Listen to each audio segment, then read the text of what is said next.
থামাতে হবে নাকি? বাংলাদেশ কেন বারবার দিশা হারিয়ে যায়? আমার কথা হচ্ছে, জুলাইয়ে যে সকল ভাইরা শহীদ হয়েছে তাদের ফ্যামিলিকে সন্তুষ্ট করতে হবে। তাদের চাহিদা শুধু বিচার। বিচার ছাড়া এই দেশে কোনো নির্বাচন সংগঠিত হতে পারে না।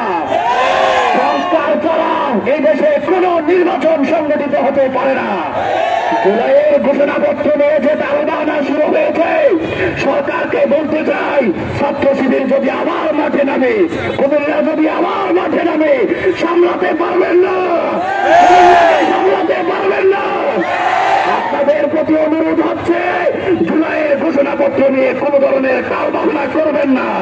জুলাইয়ের ঘোষণাপত্র দিয়ে দেন, সঠিক বিচার করেন, হত্যাকারীদেরকে গ্রেফতার করেন এবং যারা হত্যা হয়েছে ওই ফ্যামিলির দায়ভার নেওয়ার জন্য রাষ্ট্রপক্ষকে অনুরোধ করছি। এবং এই আন্দোলন করেছিল ছাত্র সমাজ, ক্যাম্পাসগুলো থেকে ছাত্র সমাজ বেরিয়ে পড়েছিল, ফেসিস্ট ফলাতে বাধ্য হয়েছিল। কিন্তু এই ছাত্র সমাজের আঙ্গিনাকে আবার একদল কলুষিত করতে শুরু করেছে। যারা কলুষিত করতে করেছিল 17 বছরের মাথায় পালিয়ে গিয়েছে। আজকে যারা নতুন করে কলুষিত করতে শুরু করেছে, তাদেরকে আজকে কুমিল্লা থেকে হুঁশিয়ার করতে চাই, 1 বছরও টিকবা না, 1 বছরও টিকবা না। সাবধান হয়ে যাও, ছাত্র সমাজকে নিয়ে তালবাহানা করবে না, শিক্ষাঙ্গনকে কলুষিত করবে না।